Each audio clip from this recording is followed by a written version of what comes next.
দেশে বর্তমানে ডেঙ্গুতে সবচেয়ে বেশি আক্রান্ত হচ্ছেন ২৬ থেকে ৩০ বছর বয়সীরা। আক্রান্তের সংখ্যায় পুরুষরা এগিয়ে থাকলেও মৃত্যুর হার নারীদের বেশি। গবেষকদের আশঙ্কা, আগামী ৩ মাসে ডেঙ্গু পরিস্থিতির অবনতি হতে পারে। তাই এখন থেকেই মশা নিয়ন্ত্রণ ও প্রতিরোধমূলক ব্যবস্থা জোরদারের তাগিদ বিশ্লেষকদের।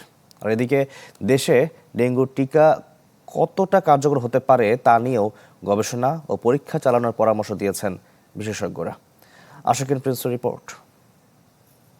ডিজাইন, এলিগেন্স, বিউটি, সেরা পণ্য সবার জন্য। জেভিকো। শহর থেকে গ্রাম, দেশের প্রায় সবখানেই ছড়িয়ে পড়েছে ডেঙ্গু। প্রতিদিনই বাড়ছে আক্রান্তের সংখ্যা, প্রাণও হারাচ্ছেন অনেকে।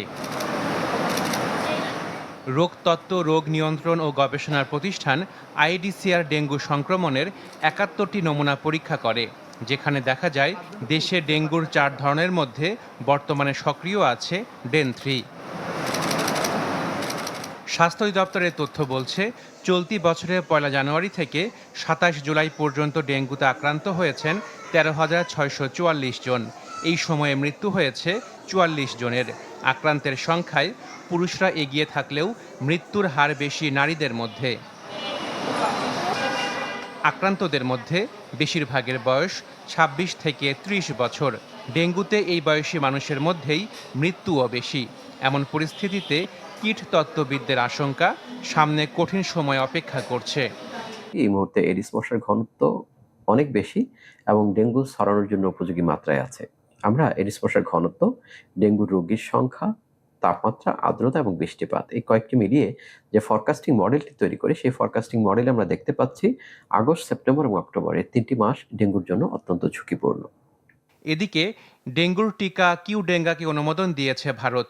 বাংলাদেশেও এই টিকা কতটা কার্যকর ও নিরাপদ তা যাচাই করে দেখার পরামর্শ জনস্বাস্থ্য বিশেষজ্ঞদের। অযৌক্তিক বাংলাদেশে কিউডেঙ্গার একটি পাইলট ট্রায়াল দিয়ে যদি মানুষের শরীরে এটি সহনীয় এবং যথেষ্ট প্রতিরোধ ক্ষমতা তৈরি করে, তাহলে কিউডেঙ্গা বাংলাদেশে দেওয়া যেতে পারে।